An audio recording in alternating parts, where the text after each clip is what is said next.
fellow Americans. We don't have a final declaration of victory yet, but the numbers tell us it's clear, tell us a clear and convincing story. We're going to win this race. Just look at what has happened since yesterday. 24 hours, we were behind in Georgia, now we're ahead, and we're going to win that state. 24 hours ago, we were behind in Pennsylvania, and we are going to win Pennsylvania. And now we're ahead, but we're winning in Arizona, we're winning in Nevada, and in fact, our lead just doubled in Nevada. We're on track to over 300 electoral votes, electoral college votes. And look at the national numbers. We're going to win this race with a clear majority of the nation behind us. We've gotten over 74 million votes. Let me repeat that, 74 million votes.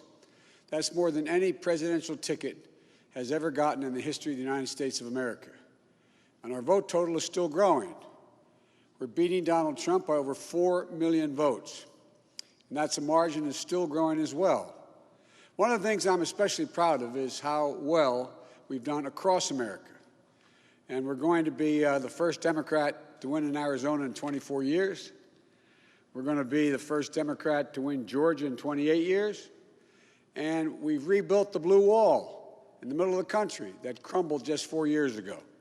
Pennsylvania, Michigan, Wisconsin, the heartland of this nation.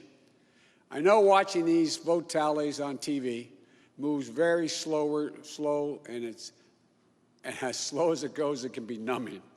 But never forget, the tallies aren't just numbers. They represent votes and voters, men and women who exercise their fundamental right to have their voice heard. And what's becoming clear each hour is that record number of Americans of all races, faiths, religions chose change over more of the same.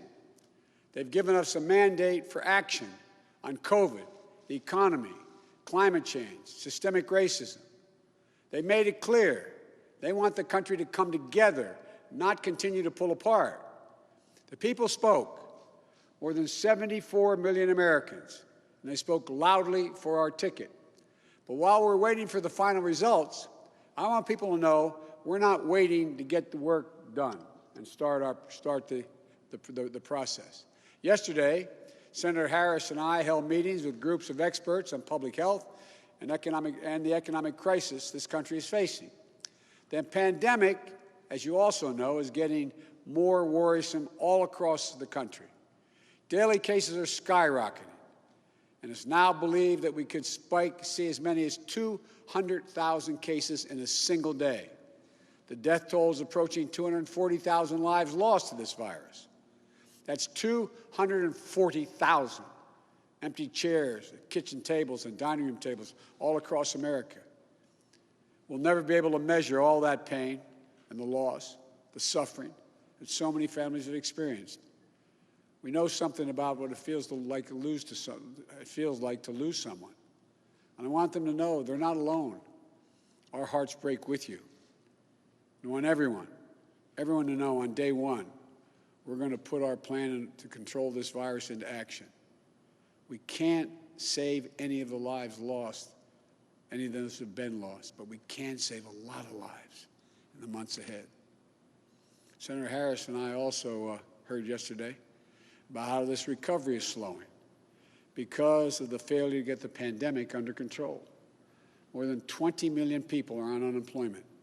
Millions are worried about making rent and putting food on the table. Our economic plan will put a focus on a path to a strong recovery. Look, we both know tensions are high. They can be high after a tough election, one like we've had. But we need to remember, we have to remain calm, patient. Let the process work out as we count all the votes. You know, we're proving again what we've proved for 244 years in this country. Democracy works. Your vote will be counted. I don't care how hard people try to stop it.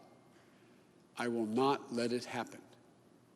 The people will be heard. Our journey is toward a more perfect union, and it keeps moving on. In America, we hold strong views. We have strong disagreements, and that's okay.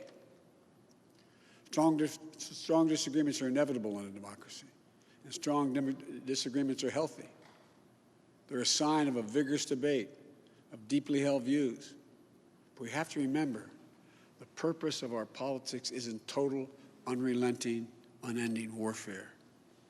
No, the purpose of our politics, the work of the nation, isn't to fan the flames of conflict, but to solve problems, to guarantee justice, to give everybody a fair shot, and to improve the lives of our people.